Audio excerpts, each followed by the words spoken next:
O dom de línguas na Bíblia é um assunto muito bem esclarecido. Ele tem começo, meio e fim. E a gente vai aproveitar agora, nesses vídeos, para conversar um pouquinho sobre esse assunto. O começo dessa história toda acerca do dom de línguas foi na época da construção da Torre de Babel. Aqui você tem aquele povo que saiu da época de Noé com uma missão de se espalhar pelo mundo, mas eles não queriam se espalhar pelo mundo. Ao invés de obedecer a Deus, se espalhando pelo mundo, eles preferiram se concentrar no mesmo lugar e agora eles tinham um propósito, alcançar os céus, que era a mesma intenção de Satanás para tomar o lugar de Deus. Deus então desceu e confundiu aquele povo com muitas línguas. E eles precisaram então agora se espalhar pelo mundo. E a gente vê aqui então ele se espalhando pelas ilhas das nações, conforme diz o texto, né?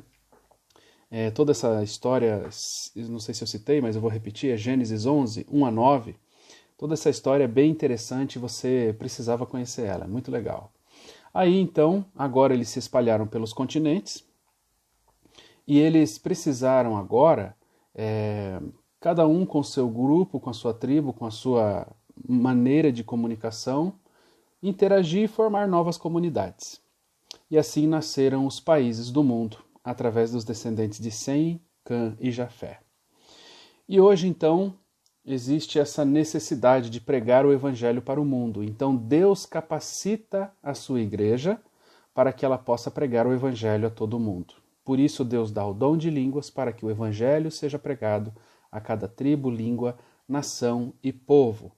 A primeira história, a mais importante, inclusive, acerca do dom de línguas, está em Atos capítulo 2, dos versos 4 ao verso 12, quando conta que muitos judeus da diáspora, pessoas que tiveram que se espalhar pelo mundo antes de serem levados para o cativeiro babilônico, muitos judeus da diáspora vinham para Jerusalém para adorar, por ocasião do Pentecostes.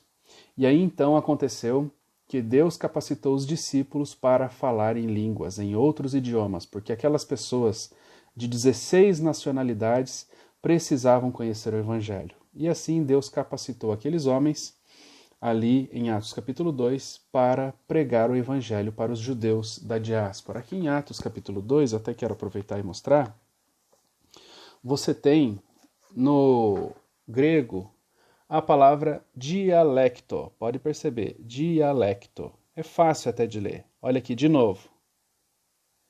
Em vermelho, dialecto. Tá vendo? Tá no livro de Atos, Praxis, que fala em grego. Então a palavra dialecto, aqui em Atos capítulo 2, Praxis 2, você tem aqui os discípulos falando novos dialetos para alcançar as nações. Então, é muito fácil de entender esse conceito. Aí algumas dúvidas que surgem é no seguinte sentido. O que é falar em línguas e profetizar? Jesus mesmo falou que os discípulos, né, lá em Marcos 16, ele falou que os discípulos iriam falar novas línguas. Existem dois termos em grego para nova ou novo, neos e kainos. Neos é novo 0 km, não existia antes. E kainos é novo para você. Por exemplo, eu compro um carro, vamos pegar um golzinho, compro um Gol, usado, mas ele é novo para mim, porque eu nunca tive Gol, é a primeira vez que eu vou ter Gol. Então se fala kainos.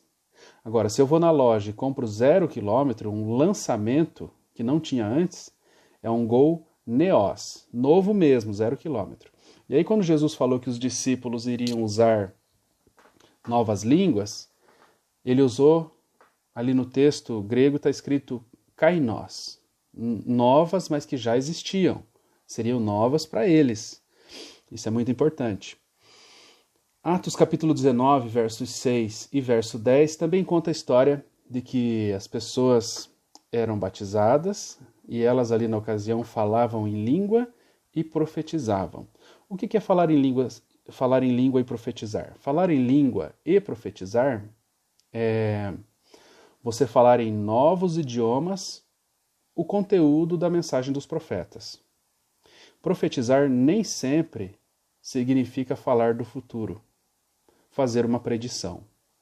Muitos profetas na Bíblia são chamados de profetas, mas nunca fizeram uma predição. Mas são profetas, porque eles comunicaram a palavra que veio de Deus. Se nós, num sermão, num estudo bíblico, ou numa conversa com alguém, falarmos da palavra de Deus para essa pessoa, usarmos a mensagem dos profetas ou falarmos de Deus para ela, isso significa profetizar. No entanto, podemos também falar acerca do futuro. Deus pode nos dar uma capacidade de sabermos o futuro. Isso também é profetizar. Mas nem sempre só falar do futuro é profetizar. Então, você em outro idioma falar da palavra de Deus para alguém é profetizar. E falar em línguas. E você vê aqui nesse texto de Atos, capítulo 19, 6 e 10, um texto que fala que eles começaram a falar em línguas e profetizar. Uma coisa curiosa em Atos é que ele é um livro pequeno que conta uma história de 30 anos da igreja cristã. É o início, são os primeiros 30 anos da igreja cristã. Um versículo, às vezes, não representa só aquela história. Um versículo significa muitos anos de história. Então, quando Paulo batizou aquelas pessoas, em Atos 19, e eles começaram a falar em línguas e profetizar, não é na hora do batismo. É a partir daquele momento, por muito tempo. Eles foram usados por Deus para, com novos idiomas, pregar a palavra de Deus naquela região. Então, é interessante você ler não só o versículo 6, mas também o versículo 10 e todo o contexto ali, que vai falar que Paulo ficou um tempão com eles ali, e durante muito tempo aquelas pessoas falavam em línguas e profetizavam. Essa é a missão da igreja. Que eu e você possamos não viver Babel, confusão. Que nós possamos viver a capacitação de Deus, do Espírito Santo, para pregarmos o Evangelho. Não só em algum momento, mas enquanto Deus nos der vida, enquanto Deus nos der fôlego, enquanto Cristo não voltar, vamos pregar o Evangelho a todo o mundo. Amém?